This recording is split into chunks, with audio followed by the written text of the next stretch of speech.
And truthfully, I hook up with like almost all of my girlfriends who are down to hook up. That's offensive. So you're stuck in like a unit with people who you can't speak English to. I literally go from like paying someone's rent, buying someone a new phone, to like, y'all want an ant farm? Like, that's my brand. Fox News saw that I was in New York and I posted on Instagram. They literally emailed me for all the rights to it. I went viral. It was on every news station out there.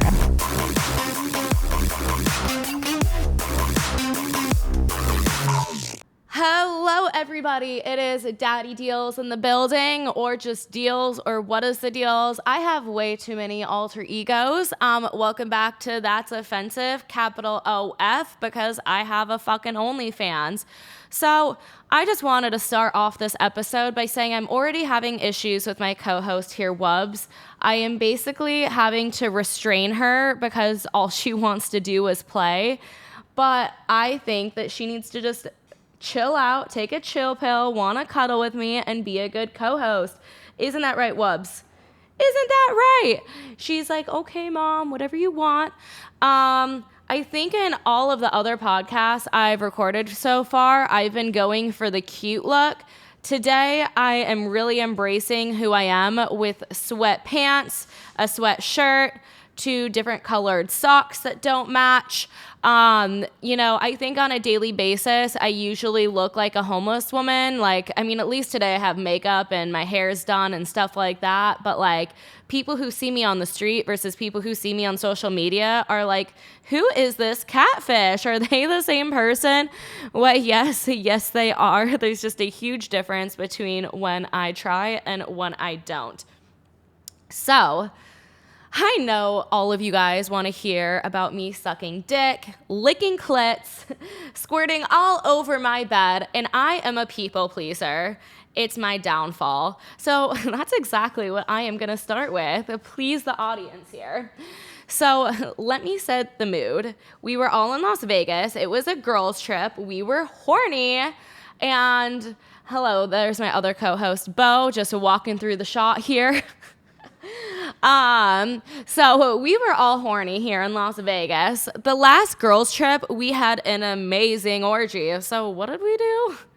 We had an orgy, just like girl things, just like average girl things that girls do in slumber parties nowadays. Maybe it's just like the OnlyFans girls, but I think more girls should try it. This orgy is actually what I was most excited for the whole content trip. I just love orgies and getting to hook up with girls. So you might be thinking, Adelia, like, you like orgies? You like to have like 6 dicks in your face at once? No, absolutely not. I like to have orgies with all girls. If I had 6 dicks in my face at once, I wouldn't really know what to do here. Because, all right, I got my mouth, I got my vagina, I guess my butthole, but like those are 3 holes. What would I do with like the other 3 dicks? Like that would just be really overwhelming. But an orgy with all girls is just really fun. So my friend and I, her name is Keep. We were like, we haven't hooked up with each other yet. My friend Keep and I were like, we haven't like hooked up with each other yet. Like, let's fucking do it today. And I already knew she was good with her tongue because the last girls trip that we went on, she sucked my toes, which I feel like my toes don't have a lot of sensation. It's not like I can come from getting like my toes sucked, but like I could just tell that she knew what she was doing. So I was really excited to try things out with her. So after I was done getting fucked by a double dildo, I was like, Keep, all right, it's your turn. So we eat each other out. And she ate my vagina after. So something that I always do after I eat vagina, suck dick, do anything, I ask how I did. I love constructive feedback because I want to be the best at what I do. So here is a little plot twist. I've been here bragging that I'm great at eating girls out. I really thought I was because I had only heard great reviews before her. And, I might have let my ego get the best of me just like a little bit. And I may have been a little cocky. And she gave me a reality check and was like, actually, you could be better. So here I was, shocked, naked and afraid. because I've only had great reviews up until now. Like, I was literally here thinking, like, oh, wow, so eating vaginas can be difficult. But she gave me great advice that I'll pass on to you guys, just a little bit of info. So when she sucked my vagina, it felt really good. And she said it's about like the sucking and the fast tongue motion all at once. So if girls, you've ever like used a womanizer, or guys, you've ever seen how a womanizer works, it's kind of like that vibrator motion, but in like tongue. So this is kind of like the sound you make while you do it. Or if you're like watching this visually, it's like, and like that's like the sound you make. So you suck in and your tongue kind of spins like a helicopter. And when I try to do the sucky slurpy motion, I feel like my asthma is making me run out of breath and I get like kind of lightheaded. So I thought I'd just bless people with this information who have like normal working lungs. I was just cursed with asthma. But another little tip. Wait, you scrolled a little too far. Right there. Another little tip. So I had another friend who she kind of wanted me to do the opposite. So here she was suffocating me with her legs. Oh my God. Actually, you guys are probably thinking like, Adelia, like another friend that you're eating out, like, do you hook up with all of your girlfriends? And truthfully, I hook up with like almost all of my girlfriends who are down to hook up. Like, it's great content. Girls know how to eat each other out. It's fun. Then we can go out after and like do whatever. So, but I don't know if like my non-OnlyFans friends would ever like be down just to like hook up or eat each other out because we're better than most guys.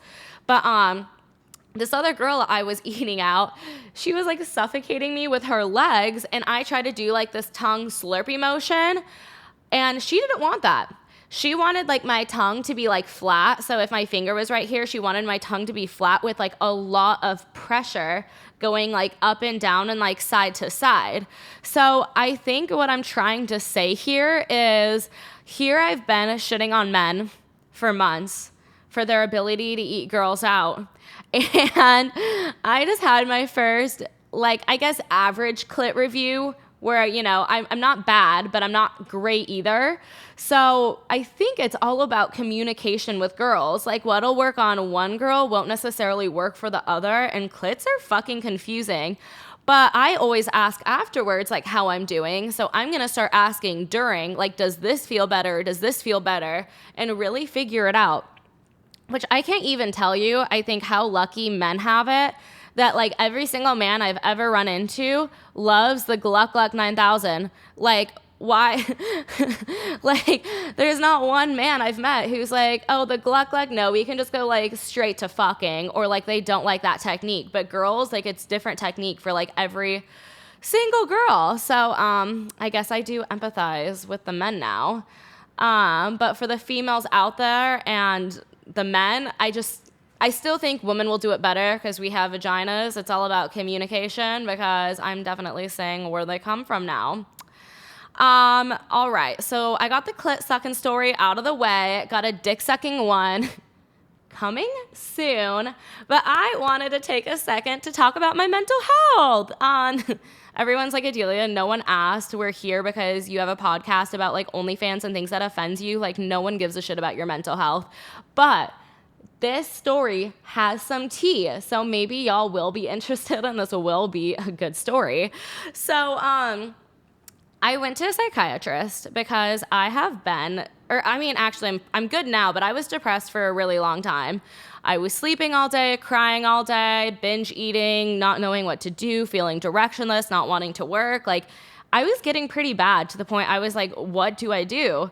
So I went to a psychiatrist because I wanted to like have a diagnosis. I wanted to figure out what was wrong with me. Like, maybe I'd start taking meds. Maybe just knowing what I had would help me act accordingly.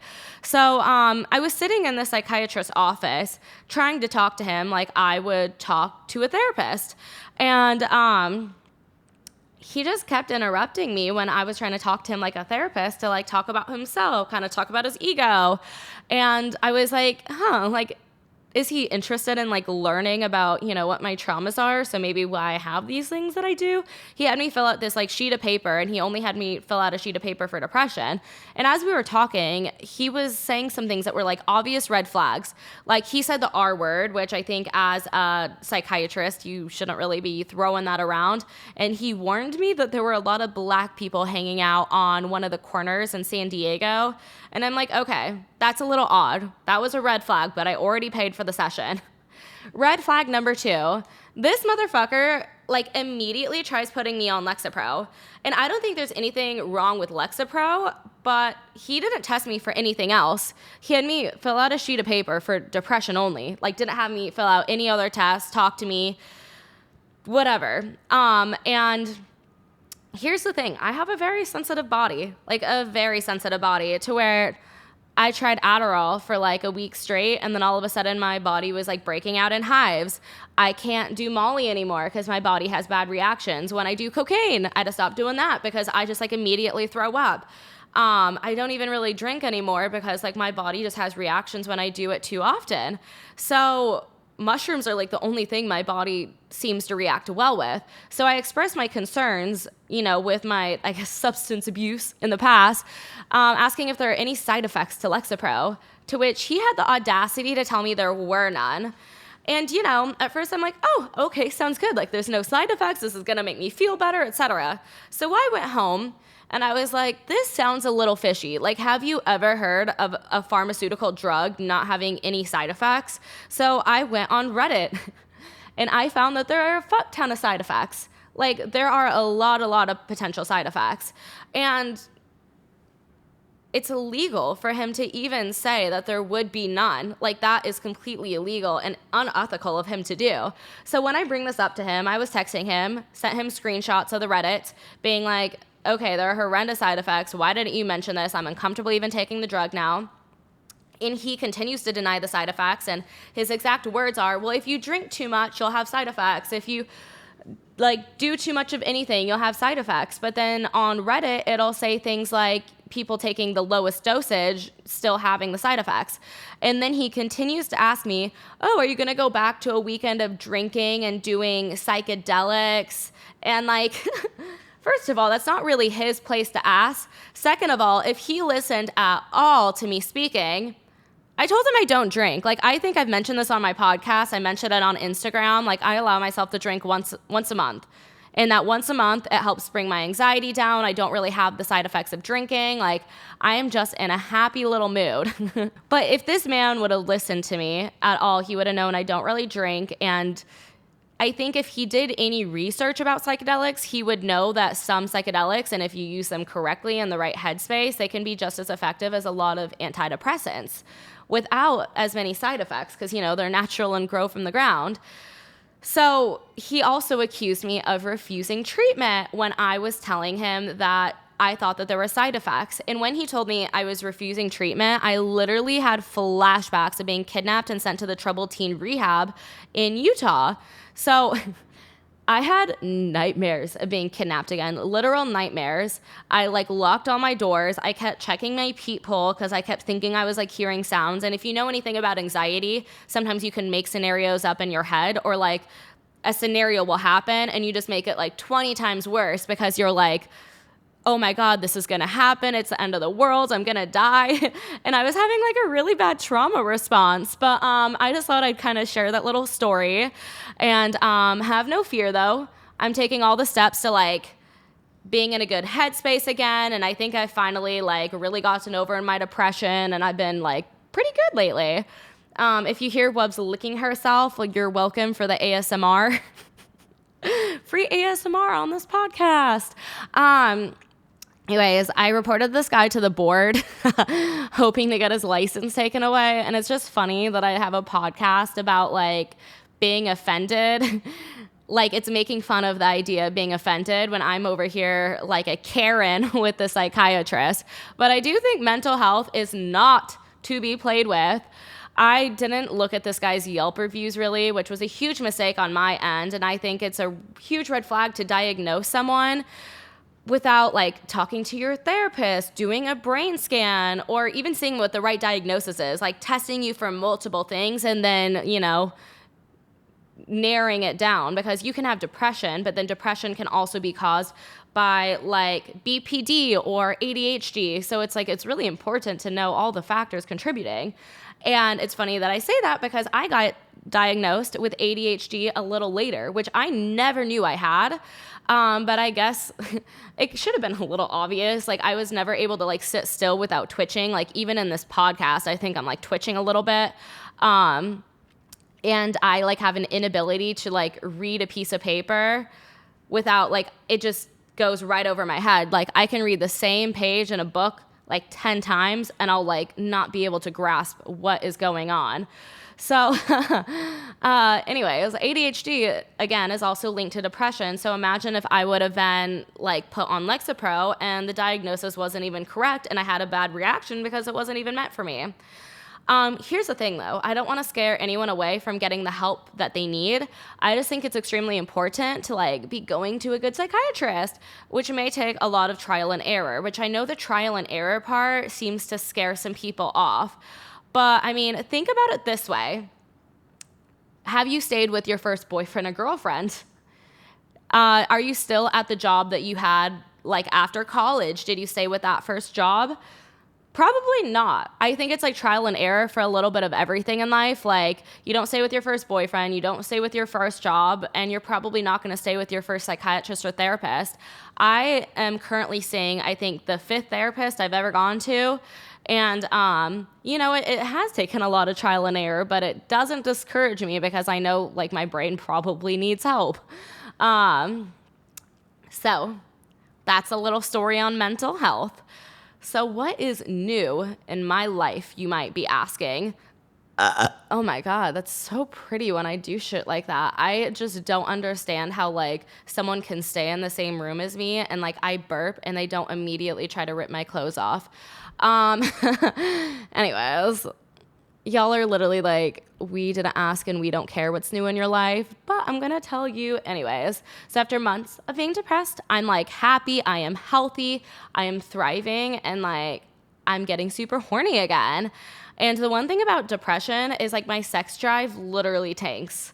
But here I am, and I was finally getting consistent dick again, and now I feel like my vagina is building up cobwebs again. So sad. The consistent dick I was getting was in fact the subscriber I talked about in the first episode who I made a sex tape with.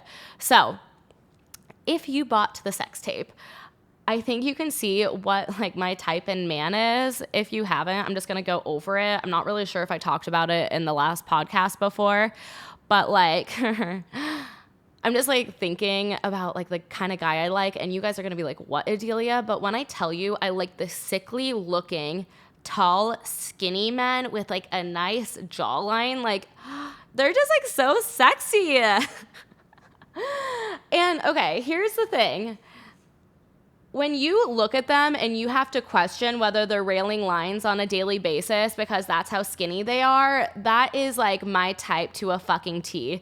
It's literally been my type since high school. Like my friends literally had to like question me when I was in high school, being like, why are you going for these guys? Like, are you going for these guys because they're a safe bet? Because you know they're out of, like, you're out of their league? And I'd be like, I'm out of their league? Like, what? I feel like we're on the same playing field. Like, they're so hot. But no one, like, not many girls have the same type I did. My friends were very concerned. But, like, my first 2 celebrity crushes were literally, like, MGK and Tyler, the Creator. And at first glance, you might be like, wow, they look very different. But no, they are both tall, skinny, lanky, and have a nice jawline, and they could both send me to Pound Town. My co-host here is frantically trying to get out of my clutches, but it's okay. I'm just gonna force my love on her. Wubs, I'm giving you a great opportunity to be on camera today. You gotta be grateful, okay, baby? All right, so, oh, she's snorting at me. She's annoyed. But since I was horny for the first time in a while, I started getting railed by this tall, skinny man. And this might be a stereotype. And this isn't even like why I go for tall, skinny men. I just think they're hot. But most tall, skinny men have huge dicks. Like, this guy's dick was able to turn me on just from videos of him masturbating. Like, that's like what a nice fucking dick he had. And I don't know why, like, most of my girlfriends don't really like getting dick pics and they don't get turned on by it, but like, I love getting dick pics. It was like my favorite, or it's like my favorite part about responding to like messages on OnlyFans is like when I get dick pics, because they're all like a snowflake, and I love that like I'm making them hard. Like, I just like that idea, like, oh, I made you hard, like, it's so sexy. And they're really pretty. But just to prove the story, well, I guess not prove, stereotypes are stereotypes, but you know, my friend was fucking MGK and said his dick was literally like the size of her whole forearm. Like, I mean, I don't know if I could fit a dick the size of a forearm in my vagina. Like, back in the day, I hooked up with this one DJ, and he bruised my cervix with his 10-inch cock, or like 9 or 10-inch cock. I had to go to the urgent care, guys. Anyways, something that happened while I was hooking up with this man, and like, here's the thing. My girlfriends haven't really experienced this, and I'm just like wondering why it's happening. I started like bleeding out when I was getting fingered, and I'm like, one, how in the fuck do you stop yourself from bleeding when you're getting fingered? Like, when someone's finger blasting your vagina, like, how do you just stop that from happening? And like, girls, do you guys ever fucking struggle with this? And like, men, are you at least flattered that your fingers are like large enough to make a bitch bleed? Or like, is it the man's fault for having long ass fingernails cutting my vagina? Or was it because I didn't really have sex for a while before him, other than the man who called me darling, but we pretend like he doesn't exist anymore? Like, what is it? So the thing was, after I started bleeding all over the place, I was so embarrassed. I was like literally speechless at this dude's place, like not really knowing what to do. And I've barely talked to him since. I mean, there's a few reasons I haven't talked to him since, but you know, I was just really embarrassed. And the question is, why in the fuck would I be embarrassed over like a natural body function? And maybe it's because society deems women's natural bodily functions as gross. And don't get me wrong, like, I have never thought it was cute when I am bleeding through a jumbo fucking tampon and bleeding through my sweatpants and bleeding through like my bed sheets. Like, I never really thought it was cute. However, I almost grew like disgusted with myself over something my body would just naturally do. And this has a name, and the name is internalized misogyny, motherfuckers. And I feel like us as women, or I guess there are men listening to this too, but women are specifically taught to like hate a part of themselves as young as being like children. And if you're a man who thinks it's gross, it's just plain misogyny, which I learned from Bianca on podcast number 2. If you haven't listened to it, it's a great fucking episode. Here's the thing though. Like, I don't like period blood, which is why I get a shot every 3 months, so I don't have to deal with that. I also don't think like men's cum is great either. And I probably shouldn't even be admitting this because like my subscribers on OnlyFans will probably be turned off. But I have never swallowed in my lifetime. And you know, maybe it's because I've only tasted cum that resembles sour, spoiled food. Ironically enough, the guy who made me bleed, the first time we hooked up a few years ago, we were hooking up. I told him specifically, like, do not come in my mouth. You can come on my tits, on my face, in my vagina, on my butt, like anywhere but like in my mouth. And I think he just thought like it was a suggestion and not telling him not to, because all of a sudden I have some cum in my mouth. And I started gagging. I sprinted to a sink and like threw up. It was that fucking disgusting. And I just think I'm traumatized forever. Like, maybe there are some guys who have cum that taste really good, but that just like isn't my experience. And I am very uninterested at this point. But I think I got a little off track here because the point I'm trying to make is to not shame anyone for natural bodily functions. But I think more importantly, not to feel ashamed yourself of stuff that like your body naturally does. And like, I mean, here's the thing. I give girls mad props who can swallow. Like, I mean, I'm someone who can't even eat fruit because of the texture. It's not like I don't like the taste, but I can't do the texture, let alone fucking swallowing cum. So I really give some woman props. But back to this man who made me bleed. Why else was it embarrassing? I think it's because I realized I love toxic dick and I want toxic dick to love me.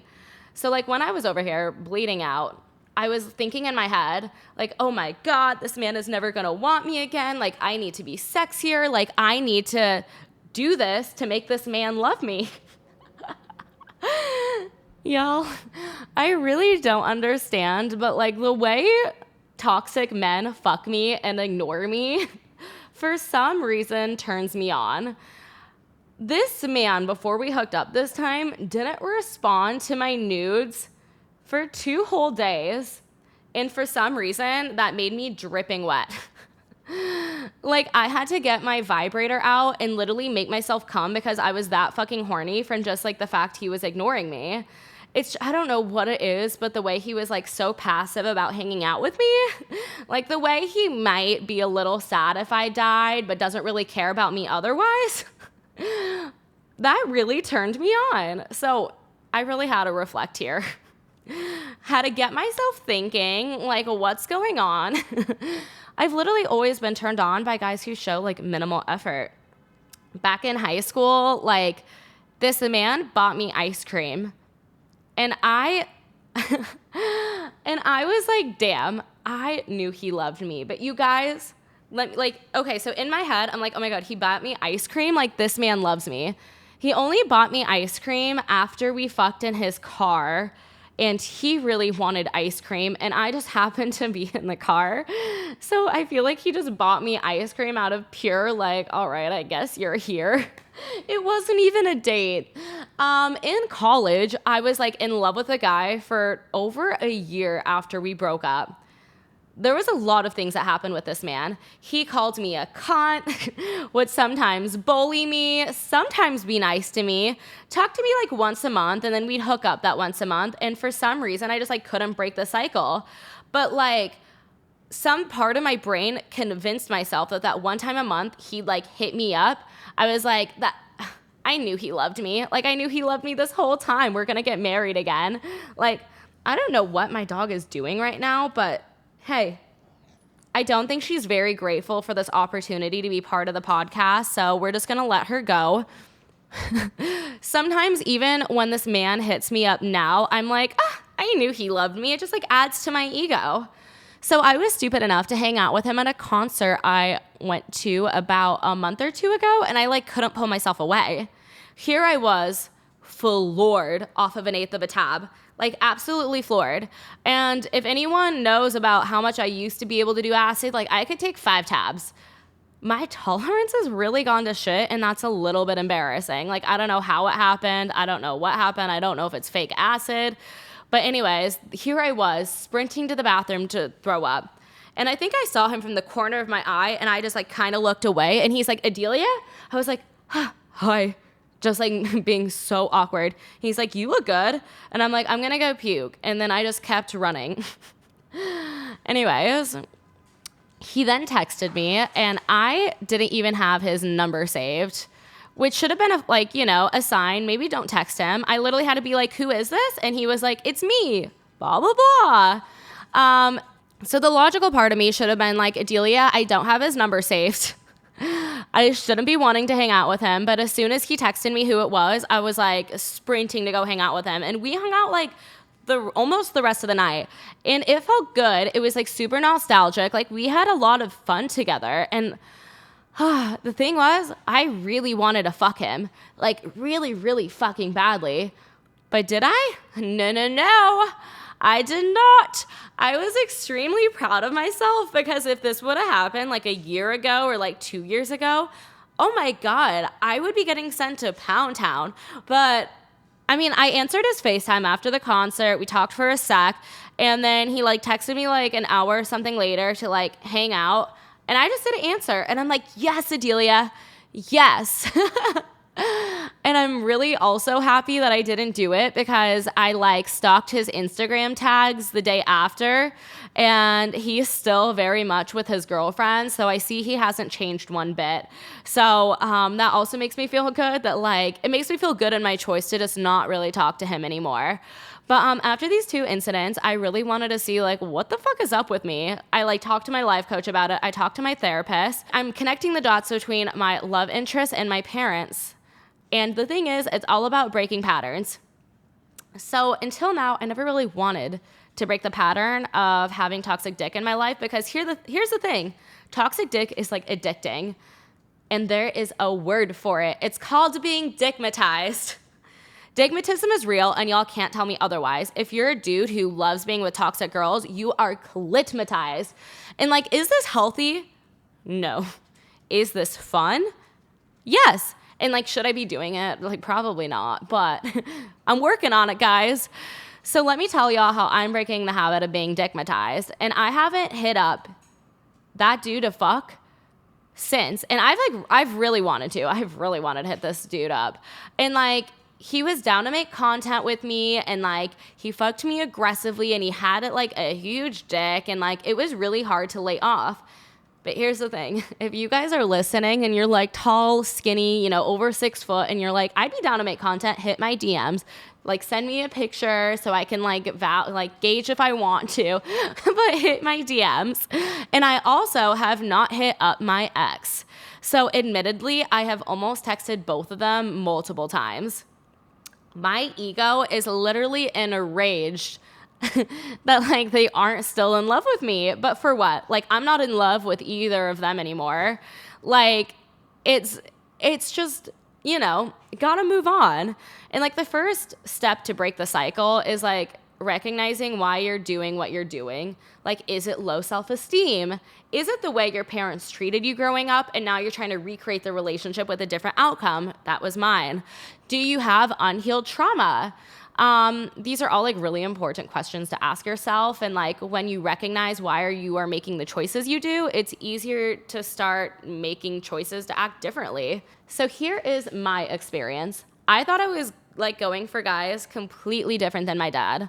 They had completely different interests. They looked completely different. Like, my dad is short and stumpy. These guys are tall and skinny. They lived different lifestyles, etc. I actually actively looked for guys who I thought would be different than my dad. Like, my dad, for example, is obsessed with money. I would find guys, this is actually pretty bad, but like, I would usually go for poor guys or guys who like live off their parents' money and were like really into partying because that's how much I was trying to like find guys different than my dad. But they were all like pretty similar in the way they would treat me. I'd get a lot of attention at first, and then they would pull away. Then they would love bomb me, and then they would blame me for like some outside factor or me, like maybe not even an outside factor. Like, they would blame me for acting different. Then, you know, they would end things and become like very emotionally available, or maybe they just weren't emotionally available in the first place. So here are the steps I've taken, because I used to go, I mean, it's gotten better. Like, I still don't go for the best guys, but like it's taking huge strides, and I'll kind of tell you guys the progress. Because in college, the guys I would go for would be so fucking mean to me. Like, we would fight, like they would be verbally abusive. Like, I mean, I don't deserve to be called a cunt, for one. And like, you know, maybe I can be a cunt sometimes, but like if I'm giving you my vagina, like I deserve a lot more respect than that. And that was like a really hard experience. And I think that I'm finally like, I think that there were a lot of experience that finally got me out of this toxic like habit. And this guy was dating my sophomore year of college, would get in fights with me constantly. Like, he was, I think, that like definition of like controlling, mean, like emotionally manipulative, abusive, etc. I remember there was one time I had a guy on my story, and he like literally threatened to fuck another girl. Like, was I hooking up with this guy? No. He wasn't even in my story, like us being next to each other, like us dancing. It was at a concert, and he was in the corner of my video. And this man freaked out on me. And like, my last straw with him specifically is when it turned out he had another girlfriend I was unaware of. So like, I went to his place to get closure, which, girls, I don't think that you ever need to talk things out to get closure. The closure should be the disrespect that they showed you. But I mean, I was young and like not as confident as I am now. So I felt like I needed this closure to talk to him. So I told him multiple times, I'm going there for closure. We're going to talk things out. We're just going to continue being friends and we're not going to hook up. And then when I got there, he tried so hard to hook up with me and then got so pissed when I said no that he got like scary. And that was just like my last straw. And I think that was a wake up call. So I just remember after this incident happened, I didn't hook up with a guy for like 15 months after that. And it just took me a while to recognize all of this since these guys portrayed characteristics I was just so used to. Like, I didn't even recognize it myself. Like, literally my life coach and my therapist had to point it out to me that although their personalities are a lot different than my dad, it's like the emotional connection is very, very similar. And I think after every failed like kind of toxic relationship I've been in, like it gets better. Like the guys are just like less horrible one by one because I'm learning how to like set boundaries and be a friend to myself and being able to identify the root cause of these issues and then creating awareness of like what some of the red flags are. It's what's important for like growing and learning. For example, like the minute you start to feel kind of like uneasy with someone, I think you need to cut it off like right away. It's not you being crazy or irrational. It's like your body giving you a physical reaction telling you it's not right. You can always try like detaching yourself emotionally and like still try to like have sex with them, but like it just doesn't really work from my experience. And I think you're only hurting yourself in the end and you're like keeping yourself from opening the door for the right people. And a lot of my friends have trouble cutting off toxic dick because when they're horny, they want to like run straight back to the toxic dick. And I used to do the same fucking thing. Like I just stopped telling my friends when I would hook up with my exes because I'm like, they don't want to hear like the same story over and over again. And like the sex can be really addicting. I mean, that's why there's literally rehabs for sex addicts. And I know there are times like when my mind is consumed with the thought of getting dicked down or fucked. But then what do? I like watch a sex tape I made and I use my vibrator until I feel emotionally okay. Like sometimes it literally takes me using my vibrator for an hour straight and coming like 5 times. But if that's what I have to do to not hit up toxic dick, like I think it's a lot better of an alternative. Like use the vibrator as your restraint. Like there's no shame in that game. Or if you're a guy, I mean, just jack off, like, you know, you don't really need to be having that toxic sex, but it really does take discipline. And like, if you really want dick that bad, go on Tinder. Like I used to go on Tinder when I used to want to hook up with a new guy instead of going back to old guys. And I would fuck a lot of guys off Tinder actually when I was a freshman. Have a rotation of dicks so you forget about like that one toxic one because like you don't want to be dickmatized. And like you want to be your own friend through this process and tell yourself like what you're doing is not healthy. Like if your friends are telling you it's not healthy, but you're ignoring that little voice in your head that's telling you it's not healthy, like your confidence, it's just gonna tank because you're not doing what's best for yourself. Like, I just think, I mean, and honestly, like you might have to go through quite a few guys. Like I've had to go through quite a few guys and I still kind of go for toxic men sometimes, but they just keep getting like better and better. And I think that you just need to grow as a person and start making better choices, setting those boundaries, etc.